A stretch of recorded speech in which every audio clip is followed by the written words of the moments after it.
প্রিয় নবী মুহাম্মদুর রাসূলুল্লাহ সাল্লাল্লাহু আলাইহি ওয়াসাল্লাম হিজরত করে মদিনায় আসলেন। মদিনার পরিবেশটা কেমন এবং মদিনায় কাদের কাদের বসতি ছিল, গত সপ্তাহে আমরা মদিনার কিছু ইতিহাস আপনাদেরকে শুনিয়েছি যে আল্লাহ রসুল সাল্লাল্লাহু আলাইহি ওয়াসাল্লামের আগমনের 400 বছর আগে তুব্বা বাদশাহ মদিনায় এসে 400 আলেমকে আল্লাহ রসুল সাল্লাল্লাহু আলাইহি ওয়াসাল্লামের আগমনের অপেক্ষায় তিনি সেখানে বসতি করে দিয়েছিলেন। 400 আলেমের জন্য ঘর বানিয়ে দিয়েছেন। এমনকি আগত নবী যিনি আসবেন মুহাম্মদুর রাসূলুল্লাহ সাল্লাল্লাহু আলাইহি ওয়াসাল্লামের জন্য তিনি একটা জায়গা এবং সেখানে ঘর নির্মাণ করে দিয়ে গিয়েছেন এবং আল্লাহ রসুল সাল্লাল্লাহু আলাইহি ওয়াসাল্লামের নামে একটা চিঠিও লিখে দিয়ে গিয়েছেন। বংশ পরম্পরায় সেই চিঠি হযরত আবু আইয়ুব আনসারী রাদিয়াল্লাহু তাআলা আনহুর কাছে এসে পৌঁছলো এবং আবু আইয়ুব আনসারী রাদিয়াল্লাহু আনহু সেই ঘরে বসবাস করতেন। হযরত আবু আইয়ুব আনসারীর ঘরে রাসূলুল্লাহ অবস্থান করলেন। অলৌকিকভাবে আল্লাহ রসুলের উটনি হযরত আবু আইয়ুব আনসারীর ঘরের সামনে গিয়ে বসলো এবং আবু আইয়ুব আনসারী রাসূলুল্লাহকে সেই চিঠিখানা দিলেন। প্রকৃত অর্থে রাসূলুল্লাহ সাল্লাল্লাহু আলাইহি ওয়াসাল্লাম আবু আইয়ুব আনসারীর ঘরে নয়, 400 বছর যাবৎ যেই ভবন রাসূলুল্লাহর অপেক্ষায় ছিল সেই ভবনে রাসূলুল্লাহ নিজের ভবনেই নিজে উঠলেন। সম্মানিত মুসলিয়ানে কেরাম, মদিনার ইহুদিরা বড় হতভাগা, বড় দুর্ভাগা। তারা 400 বছর যাবৎ যে নবীর জন্য অপেক্ষা করছে, যেই নবীর আগমনের অপেক্ষায় তারা বংশ পরম্পরা অপেক্ষা করছে, একজনের মৃত্যুর সময় ওসিয়ত করে যাচ্ছে আরেকজনের কাছে যে আমি তো আখিরি নবীকে পেলাম না, অপেক্ষায় অপেক্ষায় আমার হায়াত শেষ, তোমরা আখিরি নবীকে পাও কিনা সেটা দেখবা, যদি পাও তার কদর করবা। এইভাবে এক প্রজন্ম আরেক প্রজন্মের কাছে আখিরি নবীর আগমনের সুসংবাদ তথা ওসিয়ত করতে করতে তাদের জীবন শেষ হয়ে যখন মুহাম্মদুর রাসূলুল্লাহ আগমন করলেন, এই দুর্ভাগা জাতি যেই নবীকে নিজের সন্তানের চেয়ে বেশি চিনে, বাবা যেমন তার সন্তানকে খুব চিনে, ভুল করে না, ঠিক সন্তানের চেয়েও প্রিয় নবীকে ইহুদিরা বেশি চিনত। এটা আমার কথা না, এটা স্বয়ং কার কথা? আল্লাহর কথা। পবিত্র কোরআনের সূরাতুল বাকারার 2য় পারার 1ম পৃষ্ঠায় এই আয়াতটি রয়েছে। এই হতভাগা ইহুদিদের সম্পর্কে 146 নম্বর আয়াত। আল্লাহ বলছেন, আল্লাযীনা আতাইনাহুমুল কিতাবা ইয়ারিফুনাহু কামা ইয়ারিফুনা আবনাআহুম। যাদেরকে আমি কিতাব দিয়েছি, আহলে কিতাব ইহুদি, এরা আমার নবীকে এতটা চিনে যেমন নাকি তারা তাদের সন্তানদেরকে চিনে। এটা কে বলছেন? وَإِنَّ فَرِيقًا مِّنْهُمْ لَيَكْتُمُونَ الْحَقَّ وَهُمْ يَعْلَمُونَ। ইহুদিদের বড় একটা অংশ হক জেনে, সত্য বুঝে, সত্যটা খুব ভালো করে চিনে বুঝেও তারা সত্যটাকে প্রত্যাখ্যান করল। সত্য বুঝেও তারা সত্যকে প্রত্যাখ্যান করল। কাছাকাছি আয়াত সূরা বাকারার 101 নম্বর আয়াত। ওয়ালাম্মা জাআহুম রাসূলুম মিন ইনদিল্লাহি মুসাদ্দিকুন মুসাদ্দিকুল লিমা মাআহুম নাবাযা ফারীকুম মিনাল্লাযীনা উতুল কিতাবা কিতাবাল্লাহি ওয়ারা'a যুহুরিহিম কাআন্নাহুম লা ইয়া'লামুন। যখন তাদের কাছে আল্লাহর পক্ষ থেকে রসূল আসলেন, যেই রসূল তাদের আসমানি কিতাব তাওরাতকে আসমানি কিতাব বলে স্বীকৃতি দিচ্ছেন, এমন রসূল তাদের কাছে যখন আসলো, তারা রসূলকে চিনেন। তাওরাতের বর্ণনায় রসূলের পরিচয় আছে। চোখ কেমন হবে, নাক কেমন হবে, চুল কেমন হবে, বাবার নাম কি, মার নাম কি, জন্ম কোথায়, হিজরত কোথায়, কথাবার্তা কিভাবে বলবেন, সমস্ত বিষয়গুলো এক এক করে পরিচয় আছে। এই সব কিছু তারা তাওরাত থেকে পাওয়ার পরেও মুহাম্মদুর রাসূলুল্লাহ যখন আসছে, তারা তাদের তাওরাতের বর্ণনাও পিছনে ছুড়ে ফেলল। তারা মানল না। হতভাগা। 400 বছর যাবৎ যেই নবীর অপেক্ষায়, সেই নবীকে তারা শেষ পর্যন্ত মানল না। সূরা বাকারার 89 নম্বর আয়াতে তাদের সম্পর্কে আরেকটু তথ্য আছে। তারা যখন কোনো বিপদে পড়ত, তারা আখিরি নবীর উসিলা ধরে আল্লাহর কাছে দোয়া করত। আখিরি কিতাব কোরআনের উসিলা ধরে দোয়া করত। কখনো কোনো যুদ্ধে তারা মুখোমুখি হচ্ছে, শত্রু পক্ষের মোকাবেলায়, যুদ্ধের ময়দানে, চূড়ান্ত যুদ্ধে নামার আগ মুহূর্তে সম্মিলিতভাবে তারা দোয়া করত, আল্লাহ একজন রসূল তো আসবেন, আমরা তো তার জন্য অপেক্ষা করছি, আমরা সত্যের পক্ষের, ওরা সত্যের পক্ষের না, ওই রসূলের জন্য আমরা অপেক্ষা করছি। আমরা ওই রসূলের উসিলা আপনার কাছে এই যুদ্ধে সফলতার জন্য, এই যুদ্ধে জেতার জন্য আপনার কাছে দোয়া চাই, আপনার কাছে সাহায্য চাই। এবং আল্লাহর কিতাব, আখিরি কিতাব কোরআন দিয়েও তারা দোয়া করত, আল্লাহ আখিরি কিতাব কোরআন আসবে, যার অপেক্ষায় আমরা আছি, ওই কোরআনের উসিলায় আপনার কাছে এই যুদ্ধে বিজয় প্রার্থনা করি। وَلَمَّا جَاءَهُمْ كِتَابٌ مِّنْ عِندِ اللَّهِ مُصَدِّقٌ لِّمَا مَعَهُمْ وَكَانُوا مِن قَبْلُ يَسْتَفْتِحُونَ عَلَى الَّذِينَ كَفَرُوا।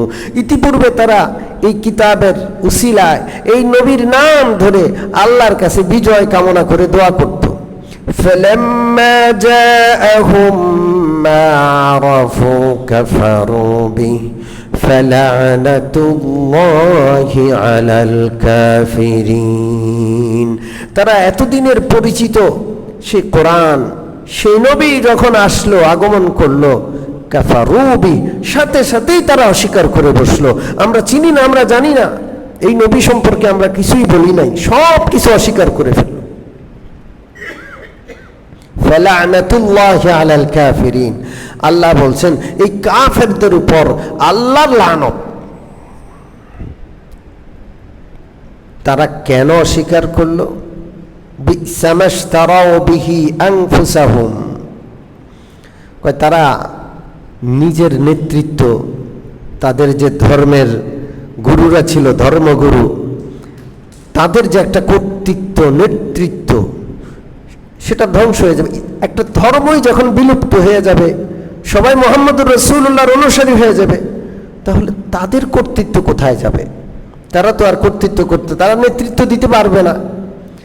তো তারা নেতৃত্বের লোভে, ক্ষমতার লোভে, অর্থের লোভে তারা সত্যটাকে জলাঞ্জলি দিয়ে দিয়েছে। এই জন্য আল্লাহ বলছেন, তারা দুনিয়া দিন দিয়া, সত্য দিয়া মিথ্যা ক্রয় করলো। বিসামাশতারাউ বিহি, তাদের এই ব্যবসা খুবই নিকৃষ্ট ব্যবসা। সম্মানিত উপস্থিতি, ইহুদি জাতির পরিস্থিতি সম্পর্কে কোরআনের আলোকে আমি আপনাদেরকে শুনাইলাম, এবং এখন আমি পবিত্র কোরআন এবং হাদিস উভয়টার আলোকে আপনাদেরকে শোনাব। প্রথম আমি শোনাব হাদিস, যেই হাদিসটি বুখারী শরীফে রয়েছে। আমাদের একজন আম্মা জান আছেন, সে আম্মা জানের নাম হযরত সফিয়া। কি নাম? হ্যাঁ, তিনি ইহুদি সর্দারের মেয়ে।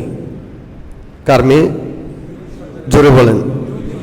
মস্ত বড় এক সর্দারের মেয়ে হযরত সফিয়া। ওই ইহুদি গোত্রের সাথে নবীজির যুদ্ধ হয়ে যখন তারা পরাস্ত হয়ে গেল, ইহুদিরা বন্দী হলো, তাদেরকে দাস দাসী বানিয়ে নেওয়া হলো, তখন একজন এসে বলল, ইয়া রাসূলুল্লাহ, এই যে সফিয়া, সে উমকের দাসী হিসাবে বন্টনে পেয়ে গেছে, সে কিন্তু সর্দারের কন্যা, তার একটা আত্মমর্যাদা আছে, সম্মান আছে, আপনি তাকে নেন। আল্লাহ রসুল সাথে সাথে ওই সাহাবীকে অন্য কোনো বান্দি, অন্য কোনো দাসী দিয়ে সর্দারের কন্যা সফিয়াকে নিজে নিলেন এবং তাকে মুক্ত করে, স্বাধীন করে আল্লাহ রসুল সাল্লাল্লাহু আলাইহি ওয়াসাল্লাম বিবাহ করে নিলেন।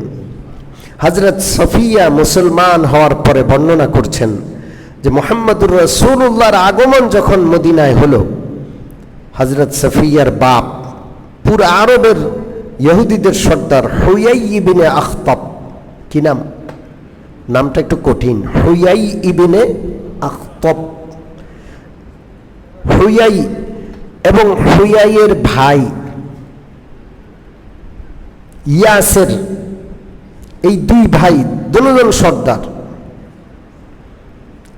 তারা একদিন সকালবেলায় যখন শুনলেন যে মদিনায় নবী আসছে, তারা তো আসমানি কিতাব সম্পর্কে বিজ্ঞ, তারা নবী কিনা পরীক্ষা করার জন্য সকাল সকাল বের হয়ে গেছে। হযরত সফিয়া বলেন, আমার বাবা আমাকে খুব মায়া করতেন, অত্যন্ত মহব্বত করতেন, এই জন্য সব কথা আমাকে বলতেন। সকালে ভোরে ভোরে বের হয়ে গেলেন, সারাদিন মদিনায় কাটিয়ে সন্ধ্যার পর ঘরে আসলেন। হযরত সফিয়া বলেন, আমার বাপ আর চাচা দুজনেই তো বড় ইহুদি পণ্ডিত, তারা সারাদিন আজকে কি হলো, কি দেখলেন, এই সারাংশ নিয়ে আলোচনা করতে বসলেন, পরামর্শ করতে বসলেন। চাচা বাবারে জিজ্ঞেস করলেন, কি দেখলেন, কি বুঝলেন? নবীর কাছে গেলেন তো হযরত সফিয়ার বাবা, যিনি ইহুদিদের সবচেয়ে বড় সর্দার হুয়াই, তিনি বললেন, হ্যাঁ, আল্লাহর শপথ করে বলছি, আমি তাকে খুব ভালোভাবে চিনেছি। কি চিনলেন? নিঃসন্দেহে তিনি, আমরা যেই নবীর জন্য অপেক্ষা করছিলাম, তাওরাতে যেই নবীর ভবিষ্যৎবাণী, তিনি সেই নবী। চাচা জিজ্ঞেস করলেন, তাহলে এখন কি সিদ্ধান্ত নেবেন? কারণ আমাদের সিদ্ধান্তের উপর গোটা ইহুদি জাতির সিদ্ধান্ত নির্ভর করছে, আমরা যেটা অবলম্বন করব সবাই সেটাকে গ্রহণ করবে। হুয়াই ইবনে আখতাব বলেন যে আল্লাহর কসম, আমি কিন্তু উল্টা সিদ্ধান্ত নিছি, সারা জীবন তার সাথে শত্রুতা করব। কি করব? ইহুদি সর্দার। বর্ণনা করছেন কে? হযরত সফিয়া, তার ঘরের কন্যা। রাসূলুল্লাহ সাল্লাল্লাহু আলাইহি সাল্লামের পরবর্তীতে তিনি কি হয়েছেন? স্ত্রী হয়েছেন। আমাদের আম্মা জান হযরত সফিয়া বলেন যে আমি দেয়ালের আড়াল থেকে শুনে এসেছি যে আমার বাবা চাচাকে জবাব দিচ্ছেন যে আমি তো তাকে গ্রহণ করব না, আমি তার সাথে শত্রুতা করে যাব আজীবন। কিন্তু চাচা তো তিনি বড় আলেম না, হুয়াইয়ের চেয়ে ছোট সর্দার আলেম। তিনি বললেন, ভাইজান, আমি কিন্তু সত্যটাকে প্রত্যাখ্যান করতে পারবো না, আমি কিন্তু সত্যটাকে গ্রহণ করে নিব। তখন সাথে সাথে দুই ভাই সম্পর্ক ছিন্ন হয়ে গেল। বড় ভাই সর্দার এই ভাইকে তাড়াতাড়ি করে এলাকা ছাড়া করলো, কারণ সে মনে করতেছিল এ যদি এলাকায় থাকে এরও তো কিছু অনুসারী আছে, ওরাও মুসলমান হয়ে যাবে। সম্মানিত মুসল্লিয়ানে কেরাম, মুসলমান হওয়ার জন্য কপাল লাগে, ভাগ্য লাগে।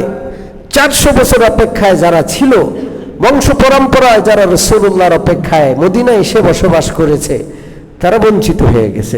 আর যারা কোনোদিন রাসূলুল্লাহর অপেক্ষায় ছিল না, মুশরিক, মূর্তি পূজা করত, ওরা রাসূলুল্লাহকে পেয়ে মাথায় তুলে নিল। আল্লাহ রাসূল সাল্লাল্লাহু আলাইহি ওয়াসাল্লাম একদিন দেখলেন ইহুদিদের একটা দল, এক নারী এবং পুরুষ, এর মাথা নেড়া করে, মাথা কামিয়ে ওই নারী আর পুরুষকে অপমান অপদস্থ করে রাস্তায় হাঁটাচ্ছে। রাসূলুল্লাহ জিজ্ঞেস করলেন, তোমরা এমনটা কেন করছো? তো ইহুদিদের সাথে তাদের এক সর্দার আছে, সে বলল যে এই দুইজন ব্যভিচারী এবং ব্যভিচারিণী, আর আমাদের ধর্মমতে যে ব্যক্তি পুরুষ বা নারী ব্যভিচারিণী হবে, প্রমাণ হবে, তার মাথা নেড়া করে তাকে অপমান করতে হবে। এইভাবে আল্লাহ রাসূল সাল্লাল্লাহু আলাইহি ওয়াসাল্লাম বললেন, তাওরাতে কি এমনটাই লেখা আছে? হ্যাঁ, তাওরাতে এমনটাই লেখা আছে। বলে যে আমাকে পড়ে শোনাও। তাওরাতের কপি আনা হলো, এনে পড়ে শোনাচ্ছে, হাত এভাবে দিয়ে রাখছে, আগে আর পরে পরে, মূল কথাটা বাদ দিয়ে। রাসূলুল্লাহ সাল্লাল্লাহু আলাইহি ওয়াসাল্লাম বললেন, তুমি হাত সরাও এবং পুরা পড়াটা পড়ো। তখন সে বলল, আসলে আমাদের কিতাবে তাওরাতে ব্যভিচার আর ব্যভিচারিণী যদি বিবাহিত হয় তাহলে তাদের শাস্তি রজম, প্রস্তর নিক্ষেপে হত্যা করা। কিন্তু একটা সময় আসলো, ধীরে ধীরে ধীরে ধীরে এই বিচার ব্যবস্থার মধ্যে দ্বিচারিতা দেখা গেল। কোনো ধনী মানুষ ব্যভিচার করলে তারে এত কঠিন সাজা দেওয়া হয় না, আর গরিব অসহায় মানুষ যদি ব্যভিচারে লিপ্ত হয় তারে কঠিন সাজা দেওয়া হয়। ধনী লোকের জন্য আইন নাই, যত আইন কার জন্য? এখন এমনটা আছে না নাই? জোরে বলেন।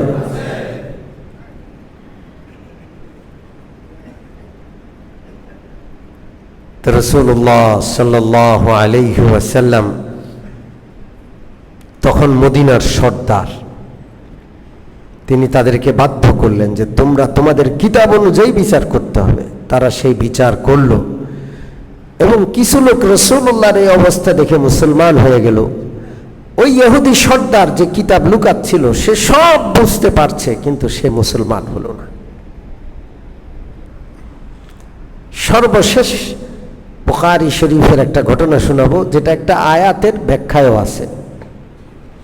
কোরআন কারীমের একটা আয়াতে হযরত আব্দুল্লাহ ইবনে সালাম রাদিয়াল্লাহু তাআলা আনহুর ইসলাম গ্রহণের ঘটনা আছে। এই আয়াতটা রয়েছে সূরাতুল আহকাফ 26 নম্বর পারার প্রথম সূরায়। হযরত আব্দুল্লাহ ইবনে সালাম রাদিয়াল্লাহু তাআলা আনহু ইহুদিদের মধ্যে সবচেয়ে বড় আলেম। তিনি আল্লাহ রসুলকে দেখতে আসলেন। যখন সংবাদ শুনছেন যে নবী আসছে, তিনি দেখতে আসলেন। হযরত আব্দুল্লাহ ইবনে সালাম বলেন, প্রথম চোখ পড়ার সাথে সাথেই, নবীর চেহারা মোবারক দেখার সাথে সাথে আমার অন্তর সাক্ষী দিয়েছে যে এই চেহারা কোনো মিথ্যাবাদীর চেহারা হতে পারে না। চেহারা দেখে আমি বুঝে ফেলছি ইনি নবী।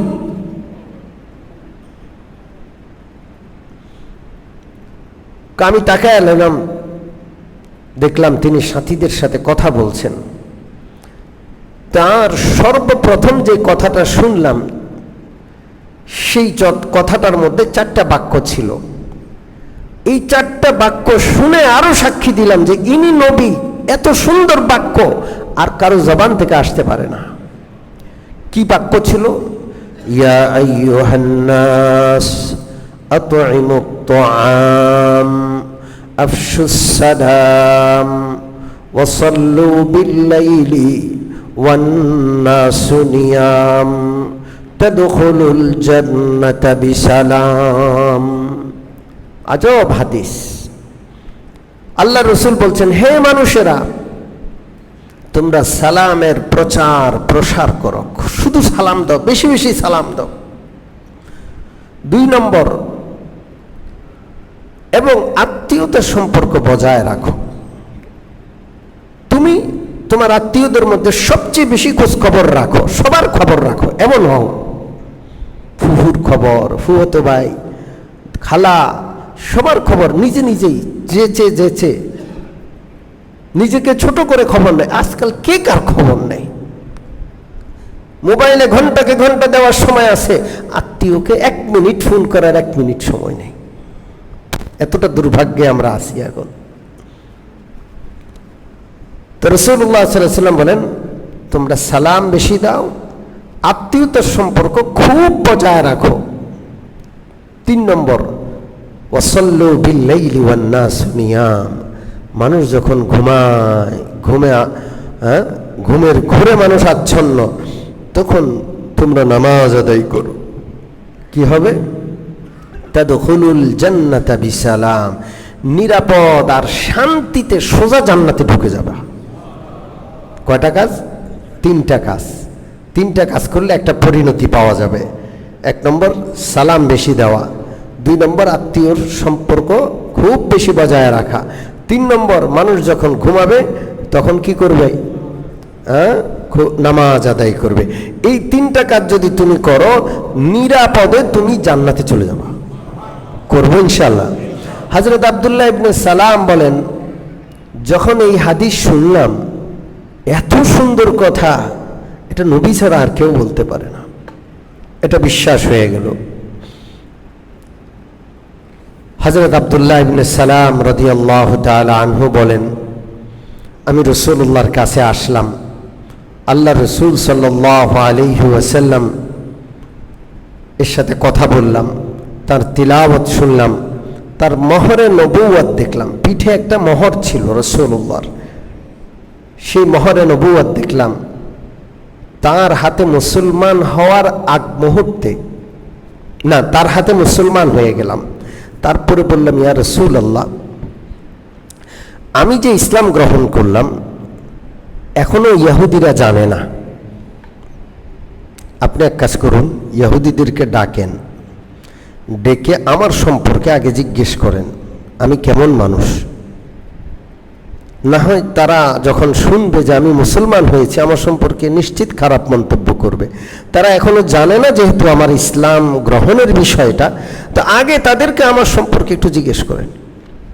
হযরত আব্দুল্লাহ ইবনে সালামকে একটা কক্ষের ভিতরে ঢুকিয়ে দেওয়া হলো, গোপনে রাখা হলো, ইহুদিদেরকে ডাকা হলো। ইহুদিরা আসলে আল্লাহ রসুল সাল্লাল্লাহু আলাইহি ওয়াসাল্লাম জিজ্ঞেস করলেন, আচ্ছা তোমরা কি আব্দুল্লাহ ইবনে সালামকে চিনো? ইহুদিরা এক বাক্যে বললে, হ্যাঁ চিনি, তিনি তো আমাদেরই লোক। আচ্ছা লোকটা কেমন? তিনি আমাদের সর্দার, আমাদের সর্দারের ছেলে, তিনি আমাদের মধ্যে সবচেয়ে বড় আলেম। শুধু তিনি আলেম নন, তার বাবাও আলেম ছিলেন। তিনি আমাদের সবচেয়ে গ্রহণযোগ্য আর সত্যবাদী আর আস্থাবান ব্যক্তি। এই সাক্ষ্য দেওয়ার পরে আব্দুল্লাহ ইবনে সালাম সেই কক্ষ থেকে, গোপন কক্ষ থেকে বেরিয়ে আসলেন আর বললেন, ইহুদিরা, তোমরা যেহেতু আমাকে এত আস্থার জায়গায় রাখো, এত বিশ্বাস করো, তো শুনে রাখো, আমি সাক্ষ্য দিচ্ছি তাওরাতের বর্ণনা অনুযায়ী এই রসুল হলেন সেই রসুল যার অপেক্ষায় তোমরা 400 বছর অপেক্ষমান। আমি তোমাদের সামনে সাক্ষ্য দিচ্ছি, আশহাদু আল্লা ইলাহা ইল্লাল্লাহু ওয়া আশহাদু আন্না মুহাম্মাদান আবদুহু ওয়া রাসূলুহু। তিনি মুসলমান হয়ে গেলেন, তাদের সামনে কালিমার সাক্ষী দিলেন। ওরা এখন পড়ে গেছে মুসিবতে, ওরা সাথে সাথে কথা উল্টায় ফেললো, বলল যে না, আব্দুল্লাহ ইবনে সালাম আমাদের মধ্যে সবচেয়ে নিকৃষ্ট লোক, তার বাবাও নিকৃষ্ট, আমাদের মধ্যে সবচাইতে মূর্খ, তার বাবাও মূর্খ ছিল। মানে গোটা বিষয়টাকে উল্টায় ফেলল। তখন আল্লাহ তাআলা পবিত্র কোরআনের এই আয়াতটি নাযিল করলেন। এটি সূরাতুল আহকাফে আছে, কুল আরাআইতুম ইন কানা মিন ইনদিল্লাহি وكفرتم به وشهد شاهد من بني إسرائيل على مثله فآمن واستكبرتم إن الله لا يهدي القوم الظالمين ও নবীজি আপনি ওদেরকে বলুন তোমরা তো নবীকে মিথ্যা প্রতিপন্ন করছো, কোরআনকে মিথ্যা প্রতিপন্ন করছো। যদি সত্য নবী হন তিনি, যদি এই কিতাব কোরআন আল্লাহর পক্ষ থেকে নাজিলকৃত কিতাব হয়, তাহলে কি অবস্থা হবে? তাহলে সত্যকে অস্বীকার করছে, পরিণতি কত খারাপ হবে। আর তোমাদের মধ্য থেকে একজন ওয়াশাহিদা শাহিদুন, তোমাদের সবচেয়ে বড় আলেম আব্দুল্লাহ ইবনে সালাম, তিনি শাহাদা পাঠ করছেন, তিনি এই নবীকে সত্য নবী বলে তোমাদের সামনে সাক্ষ্য দিচ্ছেন, এই কিতাবকে আসমানি কিতাব বলে তিনি তোমাদের সামনে স্পষ্টভাবে ঘোষণা করছেন। এরপরেও তোমরা অহংকার প্রদর্শন করছো। মনে রাখবা, জালেমদেরকে আল্লাহ হেদায়েত দেন না। হযরত আব্দুল্লাহ ইবনে সালামের ব্যাপারে ওয়াশাহিদা শাহিদুন, একজন সাক্ষীদাতা সাক্ষী দিচ্ছে। এই সাক্ষীদাতা হলেন আব্দুল্লাহ ইবনে সালাম রাদিয়াল্লাহু তাআলা আনহু। সম্মানিত মুসল্লিয়ানে কেরাম, এইভাবে ইহুদি জাতি হাতে গোনা 2-4 জন ছাড়া বাকি গোটা জাতি ইসলামের বিপক্ষে অবস্থান নিল। গোটা ইহুদি জাতি, তাদের কি কি দোষ ছিল, কি কি নিকৃষ্ট স্বভাব ছিল, আজকে বলার সময় নাই। আগামী আলোচনা ইনশাআল্লাহ তাদের কুস্বভাব কি কি ছিল, বর্তমানেও কি কি আছে আমরা অনেকটা অনুভব করতেছি, সেগুলো ইনশাআল্লাহ আলোচনা করা হবে। আল্লাহ আমাদের সকলকে আলোচনা থেকে শিক্ষা নেওয়ার তৌফিক দান করেন।